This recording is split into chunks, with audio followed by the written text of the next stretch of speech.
High! আজকে আমার আরো একটা নতুন ব্লগে আপনাদের সব্বাইকে অনেক, অনেক ওয়েলকাম। আর গত ব্লগেই দেখেছেন এই গাছগুলো আমি নিয়ে এসেছিলাম। তো তখন কিন্তু এই ফুলগুলো কুঁড়ি অবস্থায় ছিল।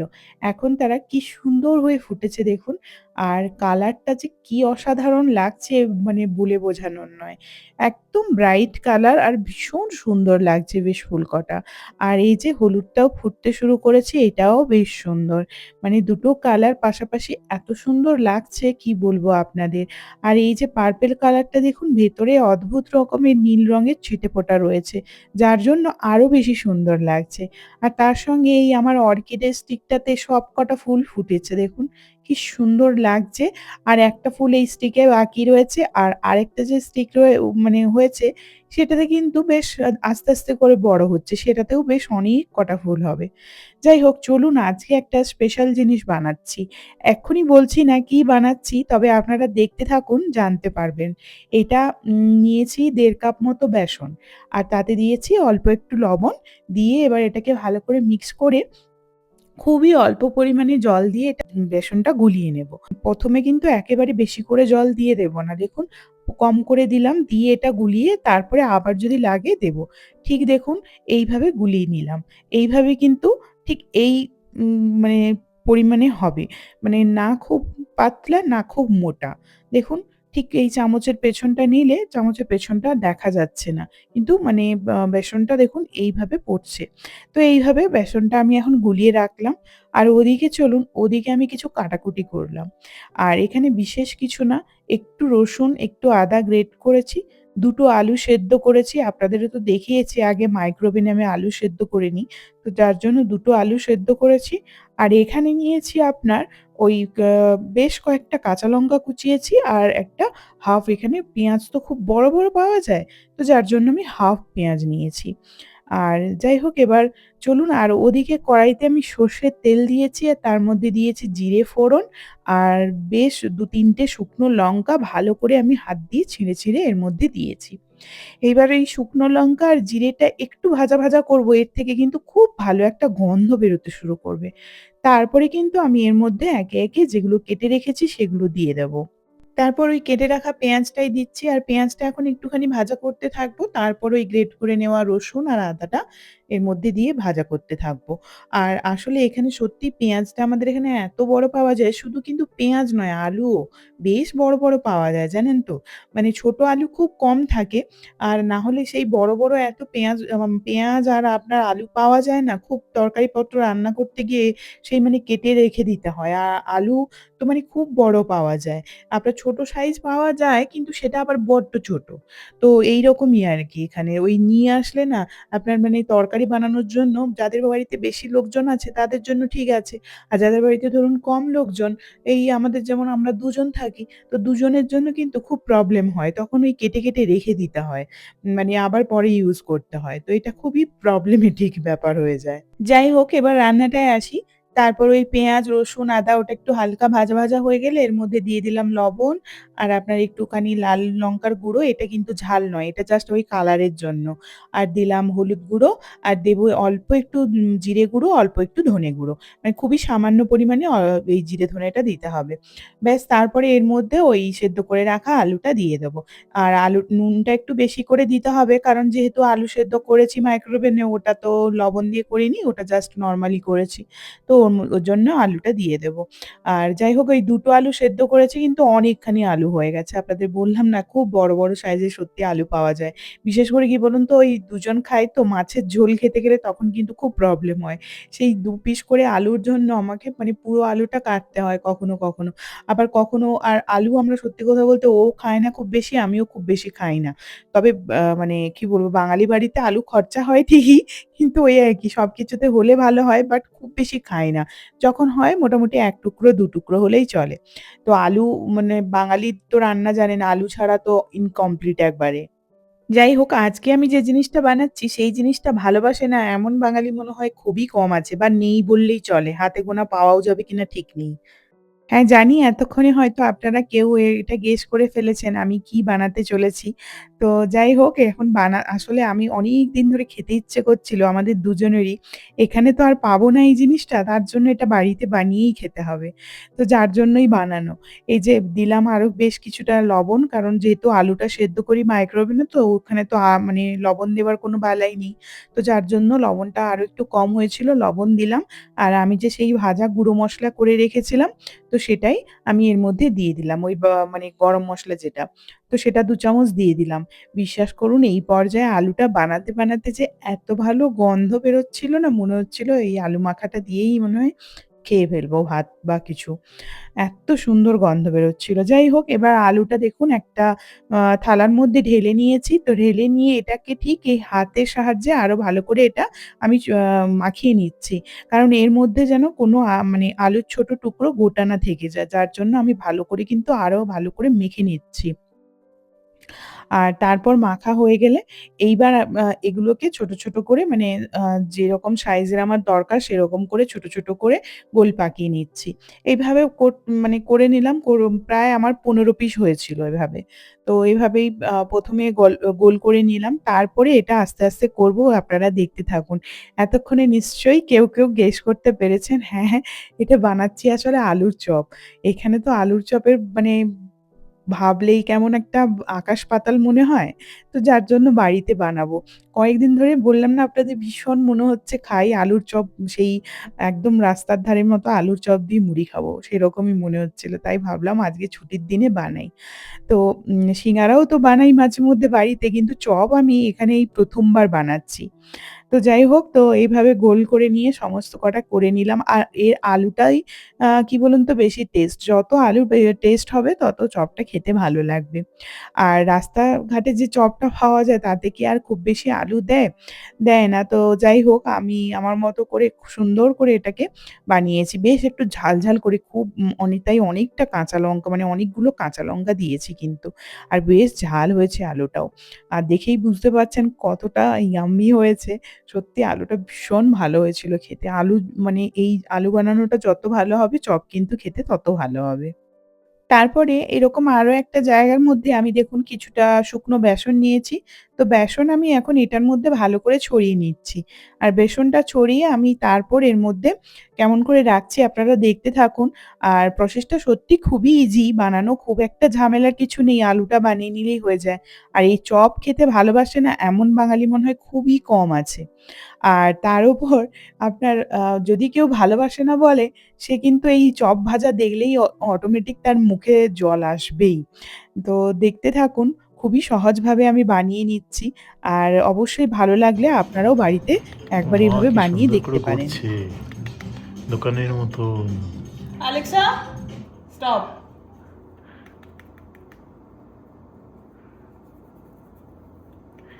এই হিডেন ট্যালেন্ট এত হুম, সেটা তুমি জানলে কোথায়? কি করে জানবো?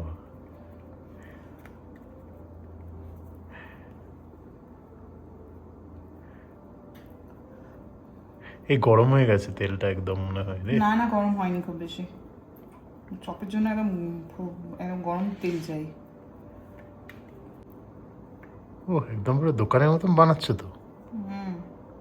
Perfect shape. Hidden talent. হুম। সেগুলো তোমাকে বিয়ে করেই বেরোচ্ছে হিডেন ট্যালেন্ট।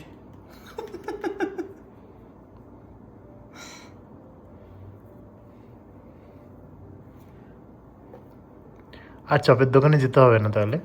না।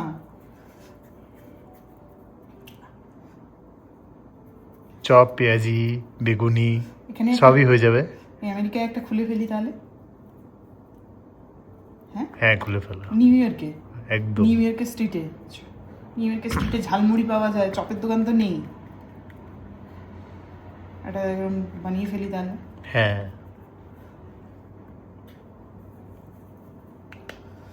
হেভি সেল হবে। তাই না? ক্যাশিয়ার কে বসবে? তুমি না মানে অন্য কেউ? ক্যাশিয়ার ভাবা যাবে।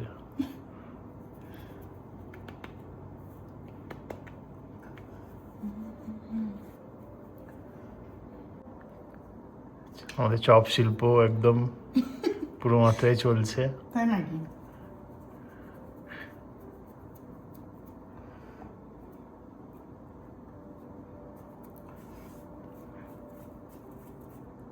চপ শিল্পের সুন্দর নিদর্শন। তোমার না বাজে বকছো তুমি গো।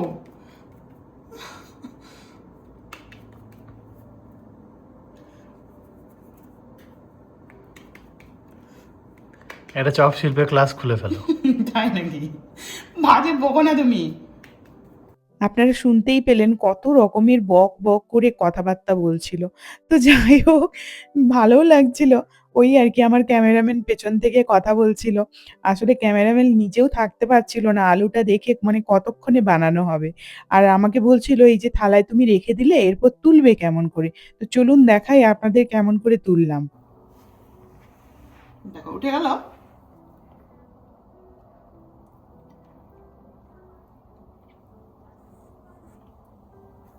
সাবাস।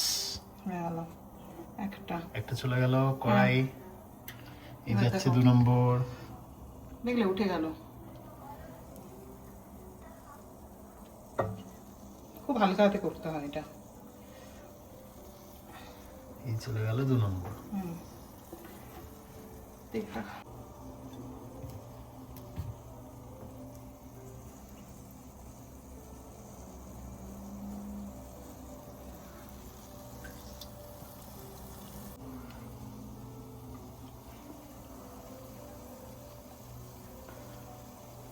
দেখা যাচ্ছে তো আমি হাতে যেভাবে ছাড়ছি।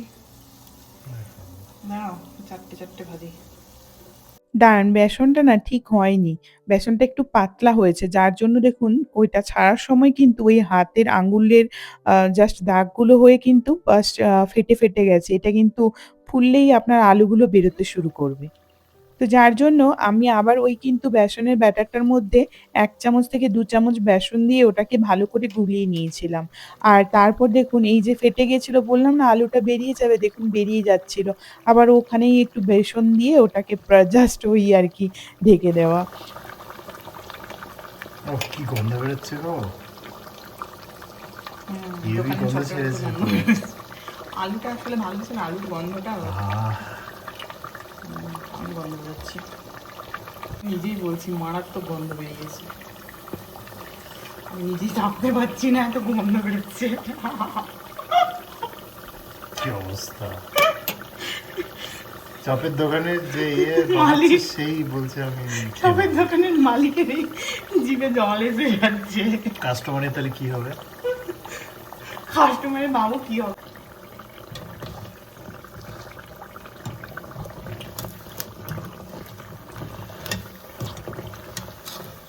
চপ ভাজা কমপ্লিট। ও লাভলি।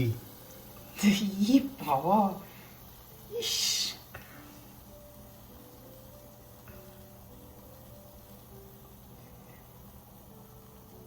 কি গন্ধ বেরিয়েছে গো। লাল একদম মুচমুচে হবে। বেরিয়েছে সেই। চলে গেল চপ। চলে গেছে। এটা কিন্তু পরের বেশ কয়েকটা ছেড়েছি দেখুন। এগুলো কিন্তু ঠিক হয়েছে। মানে বেসনটা একদম পারফেক্ট হয়েছে এবার। তো যাই হোক আর ওই কিছু লাম্পস হয়ে গেছিল কারণ তেলটা খুব হিট হয়ে গেছিল আর আমার হাতে খুব লাগছিল যার জন্যই এটা হয়েছে। তো কোনো ব্যাপার নয়। তো মোটামুটি ভাজা তো এখন চলছে। আপনারা বুঝতেই পারছেন আমাদের মানে এগুলো শুনে, কথাবার্তাগুলো শুনে সত্যি কি ভালো হয়েছিল চপটা সেদিন। তো আমাকে বলল, "যাক আর দোকানের বাইরে যেতে হবে না, আবার বানিও বাড়িতে।" একটা খেয়ে টেস্ট করে দেখা যাক কি হয়েছে। বাবারে কি গন্ধ। আহ, কি গরম। খেয়ে দেখো। হুম। মুড়ি মুড়ি আনো মুড়ি আনো। জমে যাবে। এগুলো হচ্ছে কিন্তু সত্যি। ফাটাফাটি। তারপর আস্তে, আস্তে করে কিন্তু বাকিগুলো ভেজে নিয়েছিলাম। আর বিশ্বাস করুন সত্যি কি ভালো হয়েছিল খেতে। আপনারা কি বলেন এই চপের দোকান চলবে এখানে দিলে? তো ভাবছি একটা সত্যিই খুলে ফেলি এখানে। তো বিশাল চলবে আমার তাই মনে হচ্ছিল। যাই হোক তো প্রায় মানে এতগুলো চপ সবগুলোই কিন্তু বানিয়ে ফেলেছিলাম। ১৫-১৬ পিস হয়েছিল। আর ঐদিন পুরো মন ভরে খেয়েছিলাম। তো তারপরের দিনও ছিল। পরের দিনও এসে অফিস থেকে এসে একদম কি বলবো আপনাদের চপ মুড়ি নিয়ে বসেছে আর বলছে, "কি ভালো লাগছে আজকেও।" সরাও।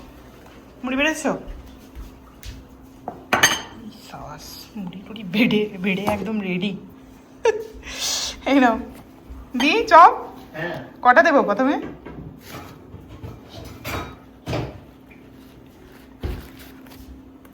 প্রথমে একটা একটা পাবে, এর বেশি পাবে না কিন্তু। একটাতে মন ভরে? একটা কত করে বলো তো পিস? জানি না কত করে। জানি নাকি? $10 করে দাও। ফ্রি। কি ফ্রি নাকি? $10।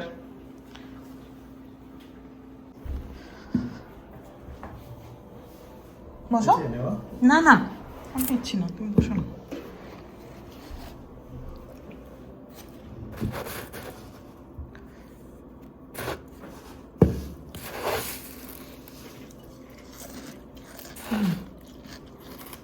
কতদিন পর।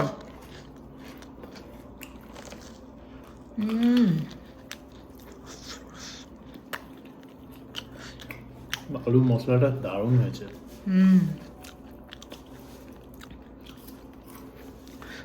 আলুই তো চপের মেন ইনগ্রেডিয়েন্টস হচ্ছে তো আলুটা। আলুটার টেস্ট যত ভালো হবে চপ তত খেতে ভালো হবে। বেসনের টেস্ট তো রয়েইছে। কদিন পরে সুন্দর খাচ্ছি। ভাজা হয়েছে, মুচমুচে একদম। দারুণ হয়েছে।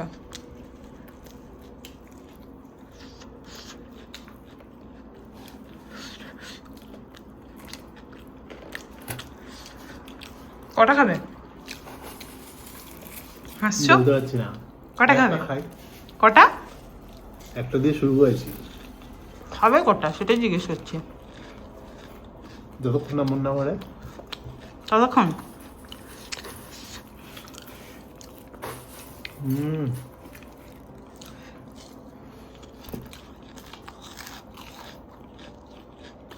দারুণ দারুণ। Thank you. খাও, মন ভরে খাও।